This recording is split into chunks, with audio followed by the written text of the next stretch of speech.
Assalamualaikum warahmatullahi wabarakatuh. Bismillahirrahmanirrahim. Alhamdulillahi rabbil alamin. Assalatu wassalamu ala ashrafil mursalin wa ala alihi wa sahbihi ajma'in. Amma ba'd. പ്രിയപ്പെട്ടവരെ, സാങ്കേതിക വിദ്യയുടെ സുവർണ കാലഘട്ടത്തിലാണ് നാം ജീവിക്കുന്നത്. വിശേഷിച്ചും നിർമ്മിത ബുദ്ധി എല്ലാ മേഖലയിലും സ്വാധീനം ചെലുത്തുന്ന ഒരു കാലം. മനുഷ്യബുദ്ധിയെ അനുകരിക്കാനും സ്വയം പഠിക്കാനും തീരുമാനങ്ങൾ എടുക്കാനും കഴിയുന്ന യന്ത്രങ്ങളെയാണ് നമ്മൾ AI എന്ന് വിളിക്കുന്നത്. ഇന്ന് നമ്മുടെ കൈകളിലുള്ള സ്മാർട്ട് ഫോണുകൾ മുതൽ ബഹിരാകാശ ഗവേഷണങ്ങളിൽ വരെ AIയുടെ സാന്നിധ്യമുണ്ട്. മനുഷ്യനേറെ പ്രതീക്ഷകൾ നൽകുന്നുണ്ട് AI. വിശേഷിച്ചും AI മനുഷ്യരുടെ കാര്യക്ഷമത വർദ്ധിപ്പിക്കുന്നു എന്നത് തന്നെയാണ്. മനുഷ്യർക്ക് തെറ്റുകൾ സംഭവിക്കാൻ സാധ്യതയുണ്ട്. എന്നാൽ കൃത്യമായ ഡാറ്റ നൽകിയാൽ AI തികഞ്ഞ കൃത്യതയോടെ പ്രവർത്തിക്കുന്നു. ജോലികൾ വളരെ വേഗത്തിൽ പൂർത്തിയാക്കാൻ സഹായിക്കുന്നു. ഖനനം പോലെയുള്ള മനുഷ്യർക്ക് ചെയ്യാൻ മടിയുള്ളതോ അല്ലെങ്കിൽ അപകടകരമായതോ ആയ ജോലികൾ AI റോബോട്ടുകളെ ഉപയോഗപ്പെടുത്തിക്കൊണ്ട് നമുക്ക് ചെയ്യുവാൻ സാധിക്കും. മനുഷ്യരെ പോലെ AIക്ക് വിശ്രമം ആവശ്യമില്ല എന്നതും വലിയ നേട്ടമാണ്. കസ്റ്റമർ സർവീസ് രംഗത്ത് ചാറ്റ് ബോട്ടുകൾ സജീവമായത് അതുകൊണ്ടാണ്. അതിനൊക്കെ പുറമെ രോഗങ്ങൾ നേരത്തെ കണ്ടെത്താനും ശസ്ത്രക്രിയകൾ കൂടുതൽ കൃത്യതയോടെ ചെയ്യുവാനും AI ഡോക്ടർമാരെ സഹായിക്കുന്നു എന്നതും മനുഷ്യ ജീവിതത്തിൽ വലിയ സ്വാധീനം ചെലുത്താൻ പോകുന്ന നേട്ടമാണ്. ഏതൊരു സാങ്കേതിക വിദ്യയെയും പോലെ AIയുടെ വരവ് വലിയ വെല്ലുവിളികളും ഉയർത്തുന്നുണ്ട്. മനുഷ്യരാശിയുടെ നിലനിൽപ്പിനെ തന്നെ ഇത് അപകടപ്പെടുത്തുമോ എന്നിവരെ നിരീക്ഷകർ ആശങ്കകൾ മുന്നോട്ട് വെക്കുന്നുണ്ട്.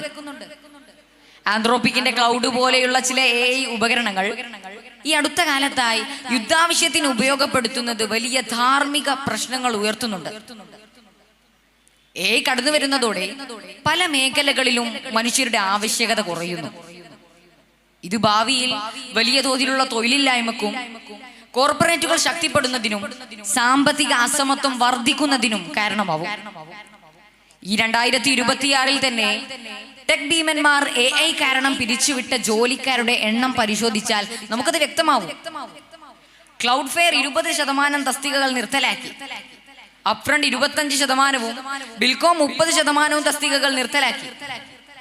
ഈ കമ്പനികളുടെ എല്ലാം വരുമാനം വലിയ തോതിൽ വർദ്ധിക്കുന്ന സാഹചര്യത്തിലാണ് ഈ പിരിച്ചുവിടൽ എന്നത് ശ്രദ്ധേയമാണ്. AI പ്രവർത്തിക്കുന്നത് അതിന് നൽകിയിട്ടുള്ള വിവരങ്ങളുടെ അടിസ്ഥാനത്തിലാണ്. മനുഷ്യരെ പോലെ വൈകാരികമായോ ഗുണകാംക്ഷയോടെയോ ചിന്തിക്കാനോ പ്രതികരിക്കാനോ അതിന് കഴിയില്ല. അമിതമായി AI ആശ്രയിക്കുന്നത് മനുഷ്യരുടെ ചിന്താശേഷിയെയും ബുദ്ധിശക്തിയെയും പ്രതികൂലമായി ബാധിക്കുമെന്ന് പഠനങ്ങൾ പുറത്തു വന്നിട്ടുണ്ട്. അതുപോലെ തന്നെ വ്യക്തിഗത വിവരങ്ങൾ ചോർത്തുന്നതിനും തെറ്റായ വാർത്തകൾ പ്രചരിപ്പിക്കുന്നതിനും AI ദുരുപയോഗം ചെയ്യുന്നത് ഈ അടുത്ത കാലത്തായി നാം ഏറെ കണ്ടു തുടങ്ങിയിരിക്കുന്നു. ചുരുക്കത്തിൽ AI എന്നത് മനുഷ്യരാശിക്ക് ലഭിച്ച ഒരു ഇരുതല മൂർച്ചയുള്ള ആയുധമാണ്. അത് നമ്മെ നശിപ്പിക്കണമോ അല്ലെങ്കിൽ നമ്മുടെ പുരോഗതിക്കായി അതിനെ ഉപയോഗിക്കണമോ എന്നത് നമ്മുടെ കൈകളിലാണ്. സാങ്കേതിക വിദ്യയെ ഭയപ്പെടുകയല്ല, മറിച്ച് അതിനെ ഉത്തരവാദിത്വത്തോടെയും ധാർമ്മികമായും ഉപയോഗിക്കാൻ പഠിക്കുകയാണ് വേണ്ടത്. വജഅൽനാ ഉമ്മത്തൻ വസത്താ, നിങ്ങളെ നാം മധ്യമ സമൂഹമാക്കിയിരിക്കുന്നു എന്ന ഖുർആനിക പ്രഖ്യാപനം ഉൾക്കൊള്ളുന്ന നമ്മെ സംബന്ധിച്ചിടത്തോളം AIയുടെ കാര്യത്തിലും സന്തുലിതത്വം പാലിക്കേണ്ടത് ഉത്തരവാദിത്വമാണ് എന്ന് മാത്രം ഓർമ്മപ്പെടുത്തുന്നു. വാഖിറു ദഅവാനാ അനിൽ ഹംദുലില്ലാഹി റബ്ബിൽ ആലമീൻ. അസ്സലാമു അലൈക്കും വറഹ്മത്തുള്ളാഹി വബറകാതുഹു.